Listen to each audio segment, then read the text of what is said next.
നമ്മൾ കാറ്റാടി ഇങ്ങനെ കാറ്റത്ത് കൊണ്ടു നടക്കാൻ ഭയങ്കര ഇഷ്ടമാണ് അല്ലേ? പക്ഷേ ഇത് കണ്ടോ, ഇത് എത്രത്തോളം നിങ്ങൾക്ക് കണ്ടിട്ടുണ്ടാവുമെന്ന് അറിയില്ല. ഇതിൻ്റെ നമ്മുടെ ഇവിടെ നിൽക്കുന്ന എൻ്റെ ഈ ബാക്കിൽ നിൽക്കുന്ന മരം കണ്ടോ, നല്ല തല ഉയർത്തി നിൽക്കുന്ന കൊമ്പനെ പോലെ ആകാശം മുട്ട വളർന്നു നിൽക്കുന്ന ആ ഒരു മരം. ആ മരത്തിൻ്റെ പേര് ചീനിമരം എന്നാണ്. ആ മരത്തിൻ്റെ പ്രത്യേകത എന്ന് പറയുന്നത് അതിലുണ്ടാവുന്ന ആ കായ, ആ പൂ പൊഴിഞ്ഞതിന് ശേഷം അതിൻ്റെ ഇലയും കായും ആ പൂക്കൾ ഉണ്ടായിരുന്ന ആ ഒരു പോർഷനിലാണ് കായകൾ ഉണ്ടാകുന്നത്. അതിൻ്റെ തുഞ്ചു ഭാഗത്താണ്. അത് ഞാൻ കാണിച്ചു തരാം. ഇത് കണ്ടോ, ഇത് പൂക്കൾ പൊഴിഞ്ഞതിന് ശേഷം ഇതിൻ്റെ കായാണ് ഇതിൽ നിൽക്കുന്നത്.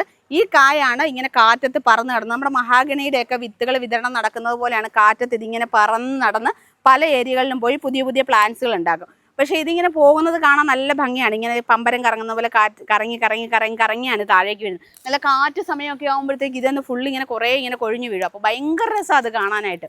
അപ്പോൾ ആ ഒരു മരത്തിൻ്റെ പ്രത്യേകത എന്താണെന്നും ഇത് എവിടെയാണ് വളരുന്നതെന്നും എന്നതിനെക്കുറിച്ചുള്ള കൂടുതൽ ഡീറ്റെയിൽ ആയിട്ടുള്ള കാര്യങ്ങൾ നമ്മൾ പറഞ്ഞൊരു വീഡിയോ ചെയ്തിട്ടുണ്ട്. നമ്മുടെ മാംഗോ മോഡൽസിൻ്റെ ചാനലിൽ അപ്ലോഡ് ചെയ്തിട്ടുണ്ട്. കാണേണ്ടവർക്ക് ലിങ്ക് താഴെ കൊടുക്കാം. ആ വീഡിയോ ഒന്ന് കണ്ടു നോക്കുക.